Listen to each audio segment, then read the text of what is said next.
Mayong adlaw sa tanan, karong adlaw mao ang paghandom sa nahimong santos sa pagkamagtutuo sa Ginoong Hesukristo nga si Saint Benjamin, nga anak ni Sapor III, Kristiyano sa Persia, nga naglipay tungod sa sulod sa 12 ka tuig nga nagmalinawon. Ug ngadtong 420 AD, si Bishop Abdas iyang ipaguba ang Persian Temple pinaagi sa kalayo.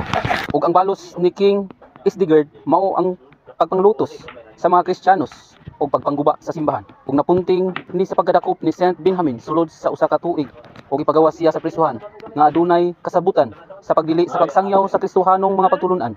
Apan si Saint Benjamin wala motuman sa ilang gikasabutan. Iya hinuon gipakaylap ang mensahe sa Ginoong Hesukristo. Mao gidakop siya pagbalik ug gi-tortured sa mabangis nga pagpaantos kaniya. Ug tungod sa dili matarog nga pagtuo niya sa Ginoong Hesukristo, ipasidunggan siyang martir ug gihandom sa simbahan. Busa atong sampiton si Saint Benjamin sa pagpakitabang sa pag-ampo nga taliwala sa mga makalilisang ug mabangis nga panghitabo sa palibot. Makalawtay unta kita hangtod sa katapusan nga dili mahimulag sa simbahan aron sa pagtuman sa pagpadayag sa atong gugma sa atong Ginoong Hesukristo. Saint Benjamin, iampo mo kami. Mayong adlaw sa tanan, karong adlaw mao ang paghandom sa ilang walaan sa simbahan tungod sa pagsunod sa Ginoong Hesukristo nga si Saint Peter Regulatus nga nakaw sa Halangdon o tinahod nga pamilya sa Valladolid, Spain. Sa pagkulidaron niyang og 13 anyos, iyang nasinati ang tawag kaniya sa pagkareliyoso ug misulod siya sa Franciscan Order. Ug iyang gikabot ang pagkinabuhi sa pagkamagtuo sa Ginoong Hesukristo ug iyang gipalawman ang iyang espirituhanon ng mga saad sa dili matarong na pagpahinuon nga nagsubay sa milagrosong paglutaw sa lawom nga pagbalhin. Si Saint Peter Regulatus ang nagpasiyog sa kahulugan nga nagpanindog sa monasteryo sa Franciscan community ug tungod sa iyang pagpadayon sa iyang saad sa kaligton nagaduwa siya sa titulo na Regulatus tungod sa iyang pagkamasulundon sa pamaagi mahiluon na pagdumala sa Franciscan community. Usa atong sampiton si Saint Peter Regulatus na makabatungod kita sa iyang hiyas sa pagkamasulundon alang sa pagkadayag sa atong magigugma sa atong Ginoong Hesukristo. Aron sama kaniya mahirabilunta kita sa mundo sa mga santos. Saint Peter Regulatus, iampo.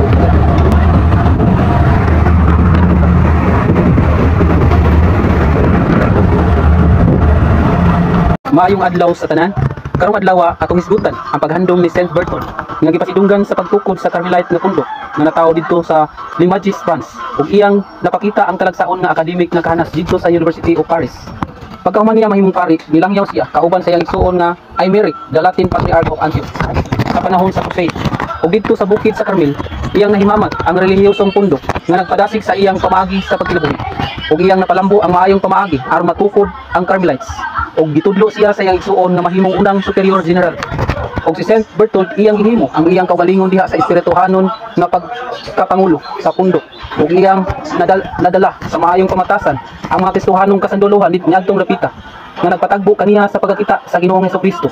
Una atong isgutan ang tao nga makakita sa Dios nga atong mabasa sa Mateo 5:8 nga nagaingon, bulahan ang putli ug kasing-kasing kay makakita siya sa Dios. Usa atong sampiton si Saint Berthold alang sa pagpakitabang sa pag-ampo aron kaluyan kita sa Dios nga makabaton usab kita og putli nga kasing-kasing alang sa paglahutay sa pagkamatidul-anon o sa pagsunod sa kabubuton o pagiginguli sa Dios aron mahiapil unta kita sa panahon sa mga santos. Saint Berthold, iampo mo kami. Mayong adlaw sa tanan, karong adlaw mao ang paghandom sa santo sa simbahan nga si Saint Venturino of Bergamo nga usa ka inila nga Italian Dominican nga magsasangyaw niadtong tuig 1319 tungod sa iyang pagkamaayong mamumulong nga nikatap sa Northern Italy.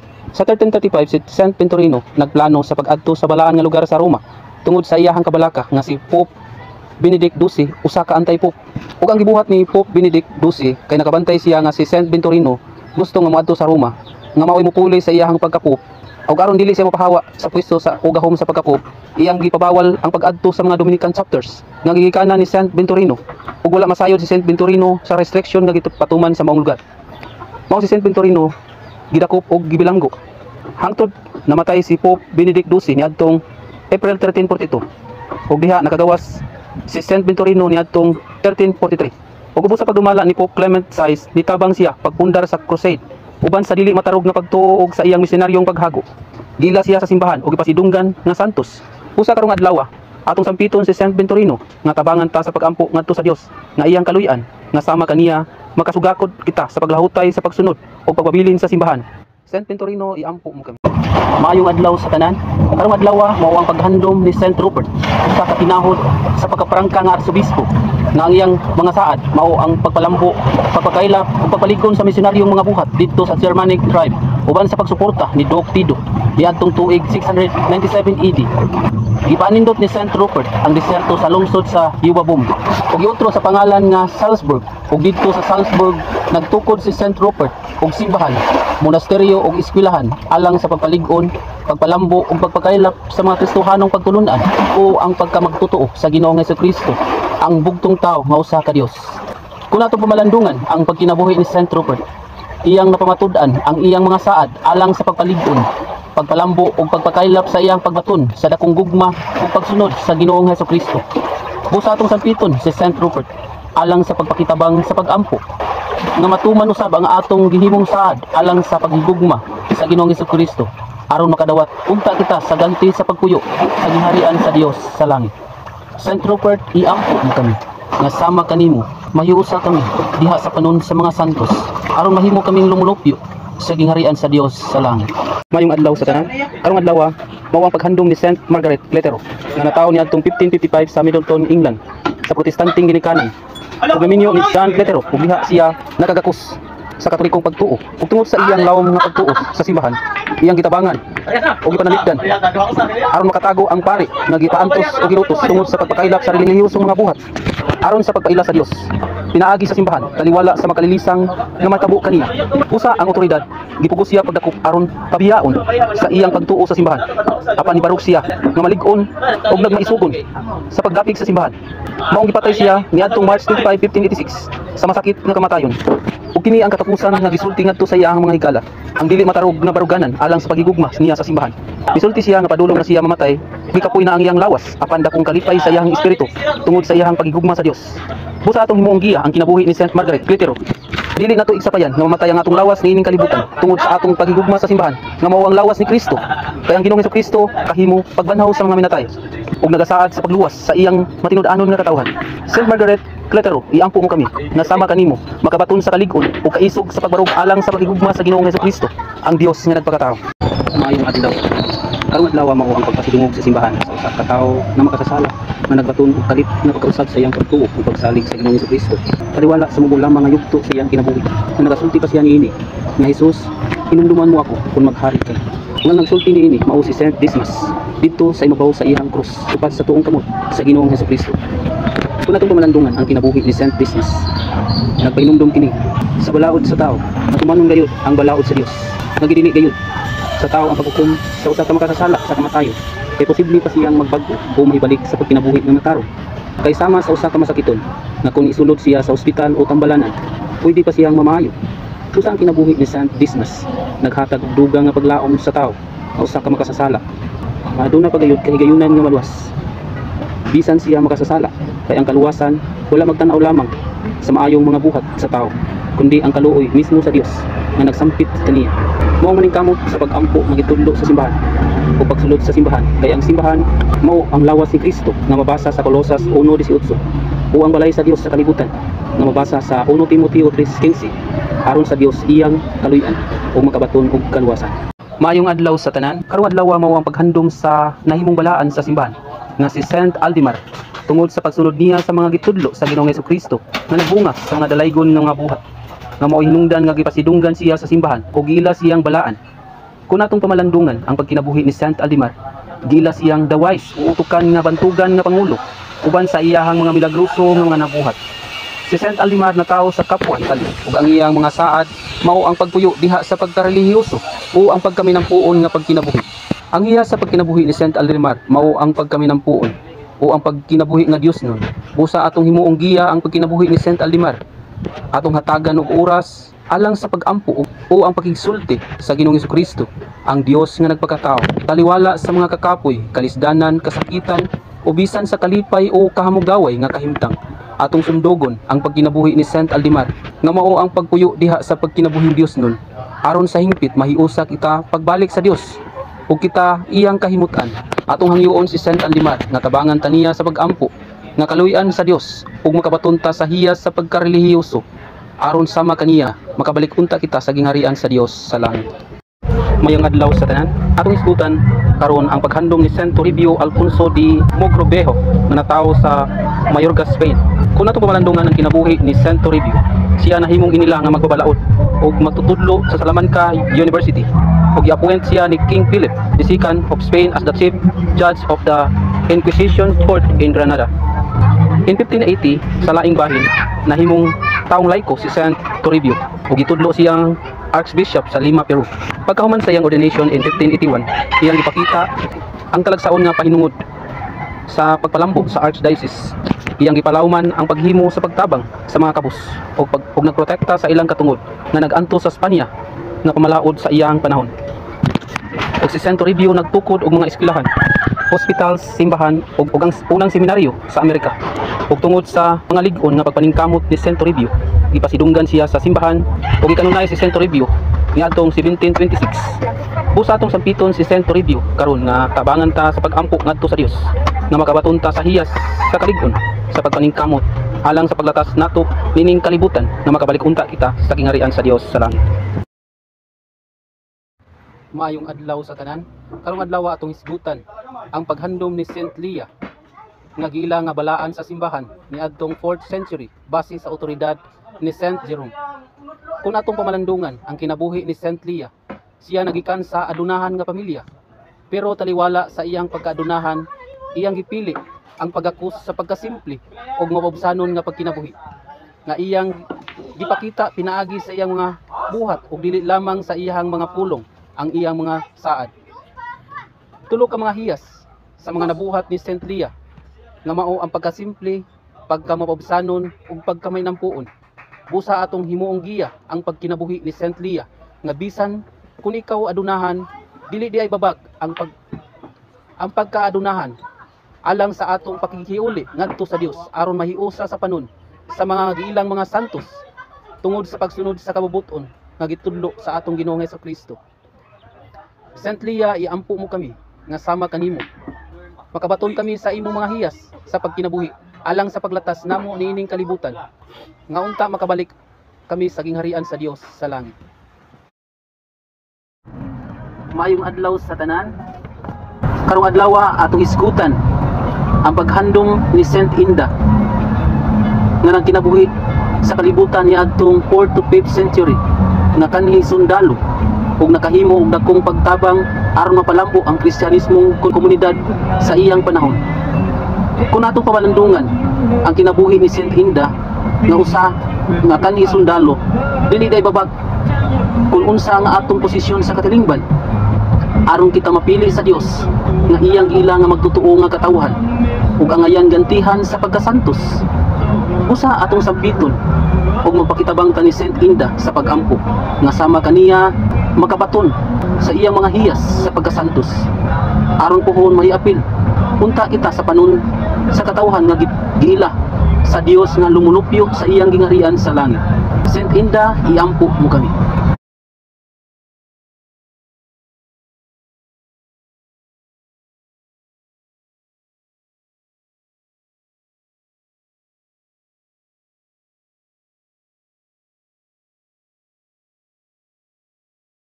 Maayong adlaw sa tanan.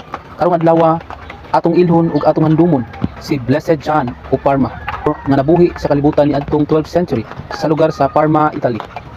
Kung atong pamalandungan ang kinabuhi ni Blessed John of Parma, taliwala sa iyang lig-on ug pagsunod sa atong Ginoong Kristo. Nagbunga kini sa iyang kiniiya diha sa pagkamangatagon ug pagkamapayubsanon nga oy hinungdan nga giila siya pinaagi siya mga dalaygon nga mga buhat. Ang iya sa kinaiya sa pagkamangingatagon ug pagkamapubsanon nagpahinumdom sa tagsa-tagsa nga kung kita adunahan, tulubago nato ang pagtabang sa mga nanginahanglan. Nga kung kita pangulo sa usa ka komunidad, tulubago nato ang kayuhan sa mga gisakupan, ang pagtabang sa mga nagkalisod. Kay ang ebanghelyo karong adlaw nagisgot sab ni San Lazaro ug sa usa ka dato. Si Lazaro naadto sa langit ug ang dato na impyerno. Kay sa iyang pagkadato sa kalibutan, iyang ikalimtan ang iyang tulubagon diha sa pagtabang sa mga nanginahanglan. Wala siya kahatag og pagkaon ni Lazaro. Usa ang hiya sa kinaiya sa pagkamangatagon ug pagkamapubsanon. Dili nato kalimtan samtang anaa pa kita niining kalibutan. Blessed John of Parma, iampo mo kami. Mayong adlaw sa tanan. So karong adlaw mao ang pagpasidungog sa simbahan sa paghandom sa kapistahan ni Saint Joseph, ang nahimong bana sa Birhen Maria nga gipili sa Dios aron mahimong inahan sa atong Ginoong Jesucristo ug matuman ang plano sa Dios nga kaluwasan sa katawhan. Si Saint Joseph mao ang patron sa simbahan. Busa atong pamalandungan ang pagkinabuhi ni Saint Joseph nga taliwala sa iyahang pagkayano nga tao, pagkayano nga panday.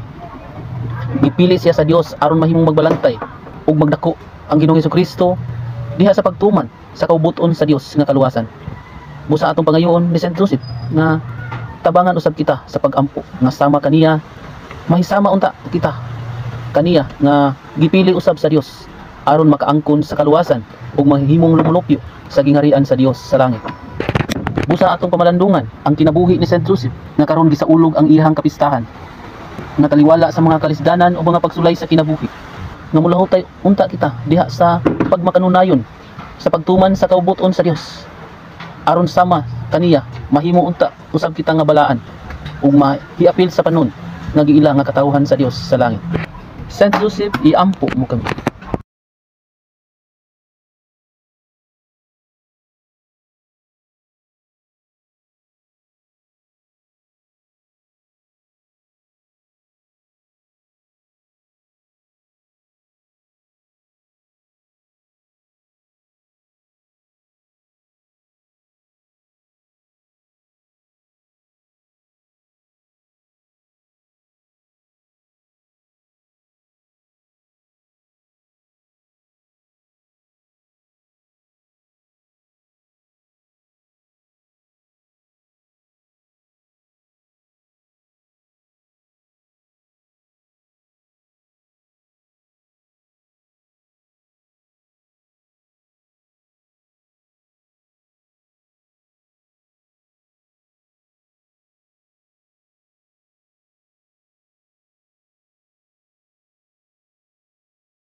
Ayaw kami tagang sumala sa isang mga saya.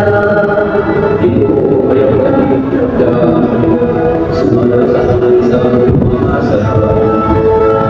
Ayaw nilibat ang halapan ng hangin. Ang kaluoy na magkanaw. Kahinay ka kami sa datong kanisdanan. Ayaw kami tagang sumala sa isang mga saya. Tagang kami sa maluwas, tungkol sa'y maya sa iyong ngalan. Tungkol sa kami pa sa'y mga kasalanan, tungkol sa iyong ngalan. Ayaw kami tagang sumala sa isang mga saya. Pagdaman ang sa iyong mo, sa iyong nakugabunan pa sa silang mga iman sa laman. Saint of the day, Saint Aban, born 570 AD, Ireland, died March 16, 620, Wexford, Ireland. Saint Aban of Neuros, also known as Saint Aban or Muaba, is one of Ireland's early Christian saints. His feast day is celebrated on March 16. Born in County Wexford in the 5th century, he lived around the same time as Saint Patrick and helped spread monastic life in Ireland. Saint Aban founded several churches and monasteries across Ireland, most notably the Abbey of Adamstown in County Wexford.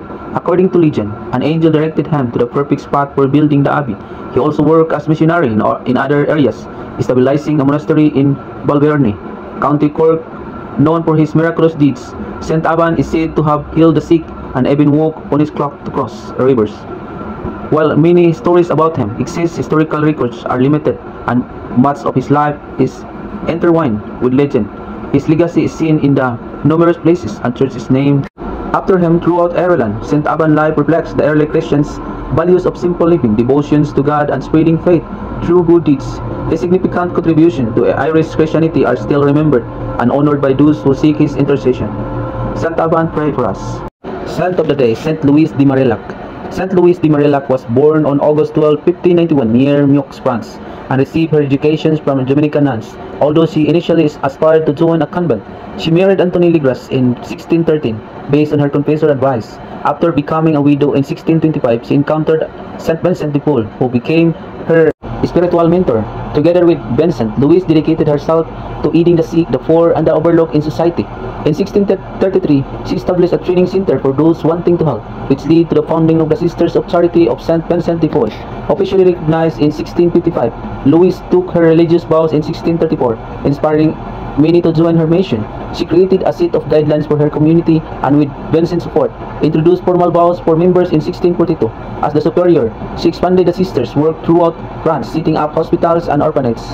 She passed away on March 15 in Paris, leaving behind a congregation that had grown to over 40 houses in France. Her influence extended worldwide, and she was canonized in 1934 by Pope Pius XI. In 1960, Pope John XXIII named her the patrons of social workers.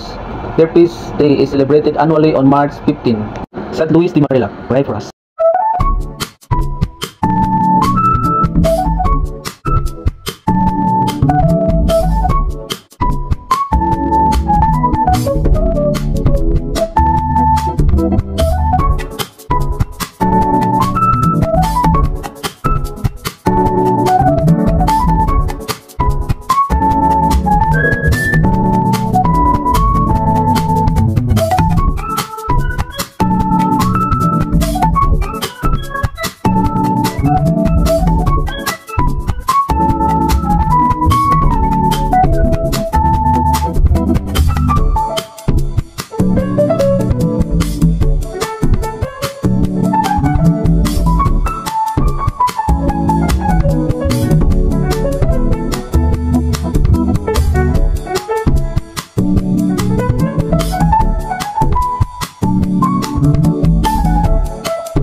Look to him that you be radiant with joy, and your faces may not blush with shame. When the poor one goes out, the Lord heard, and from all his distress he saved him. From all their distress, God rescues the just. The Lord has eyes for the just, and ears for their cry. The Lord confronts the evildoers to destroy remembrance of them from the earth. From all their distress, God rescues the just. When the just cry out, the Lord hears them, and from all their distress, He rescues them.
panaw sa paglaom. Ang atong panaw sa paglaom nagsukad diha sa atong pagpamati sa mga pulong sa Dios. Diha sa atong pagpamati nining iyang mga pulong alang sa atong kaluwasan.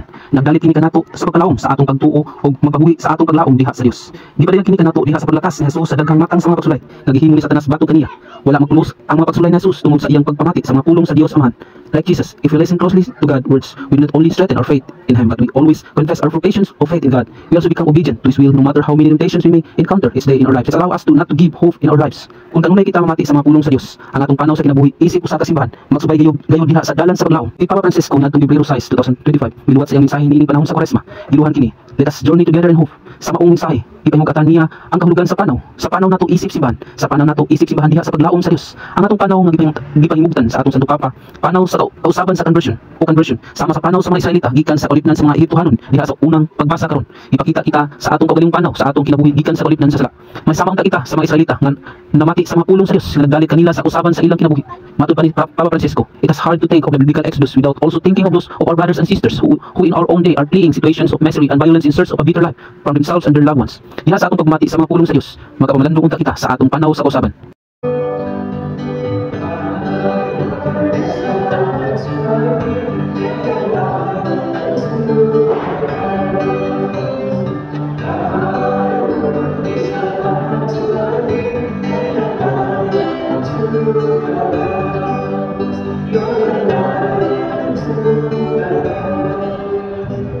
Lord, with you, reading from the Gospel according to Luke.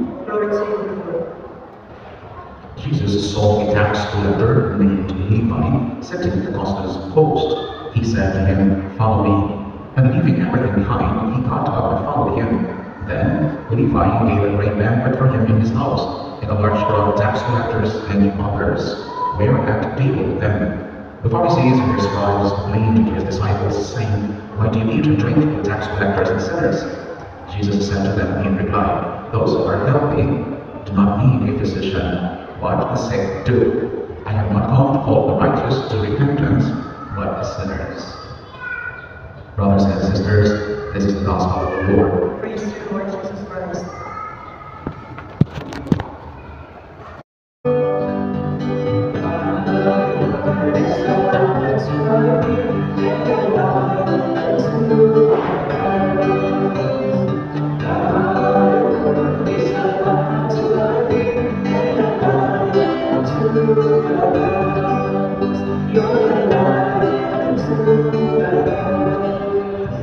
The Lord be with you.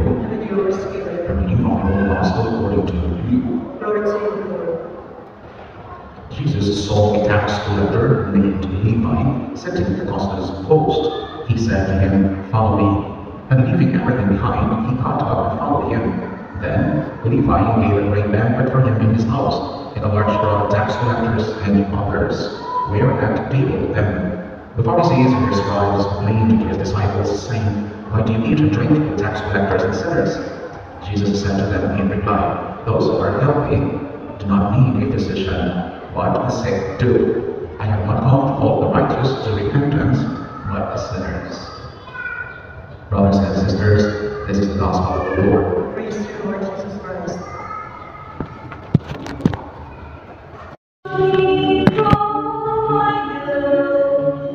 And all my sin cleanse me. Lord, go to my home. Oh, come your master. For I acknowledge my offense, and my sins before thee always. Against you only have I sinned, and done what is evil in your sight. Be hard, contrite, and humble. Oh, for you are not pleased with sacrifices. Should I offer offering, you would not accept it. My sacrifice, O God, is a contrite spirit, a heart contrite and humble. O God, you have not spurned. A heart contrite and humble. O God, you have not spurned. Karong buhi pa ta. simba gyud mo. Manimba gyud ta, isip obligasyon ug isip atong pagpakita nga kita mga anak sa Ginoo ug anak sa simbahan.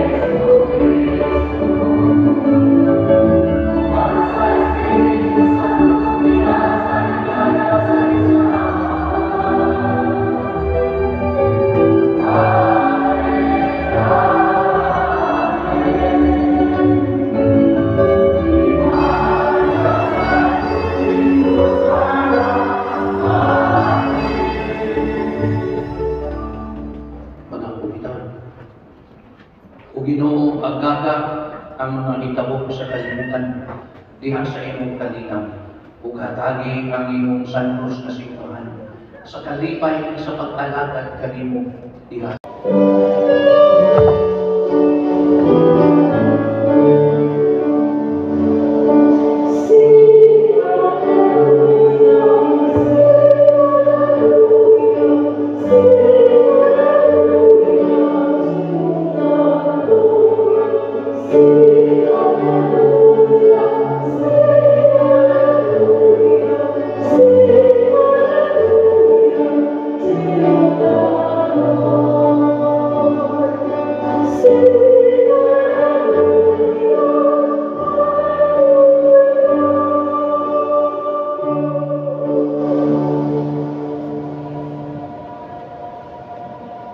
The Lord be with you. And with your spirit. A reading from the Holy Gospel according to Mark. Glory to you. Peter began to say to Jesus, "We have given up everything and followed you." Jesus said, "Amen, I say to you, there is no one who has given up house or brothers or sisters or mother or father or children or lands for my sake and for the sake of the gospel, who will not receive 100 times more now in this present age. Also, To thee upright, I will show the saving power of God. Gathered by faithful ones before me, those who have made covenants with me by sacrifice, and the heavens proclaim His justice, for God Himself is the judge. To the upright, I will show the saving power of God. Hear my people, and I will speak. Israel, I will testify against you. God, your God, am I. Not for your sacrifices do I revoke you. For your burnt offerings are before me always. To the upright, I will show the saving power of God. Offer to God praise as your sacrifice. Karong buhi pa ta, simba gyud mo. Manimba gyud ta, isip obligasyon ug isip atong pagpakita nga kita mga anak sa Ginoo ug anak sa simbahan.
mahitabo sa kalibutan diha sa imong kalinaw ug hatagi ang imong santos nga singtuhan sa kalipay sa pag-alagad kanimo diha sa kagawasan.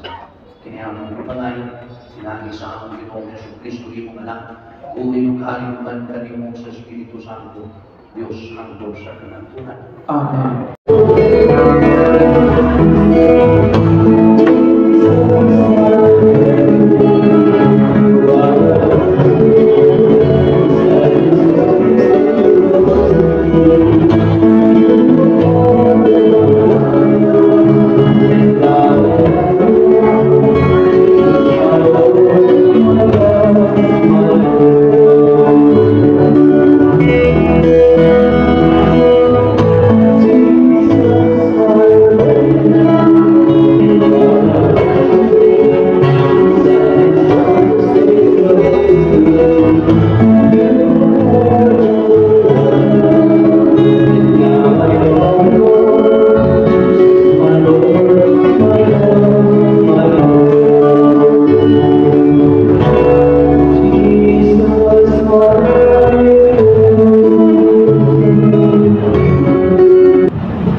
We may experience the effects of the salvation which is pledged to us by these mysteries through Christ our Lord. The Lord be with you.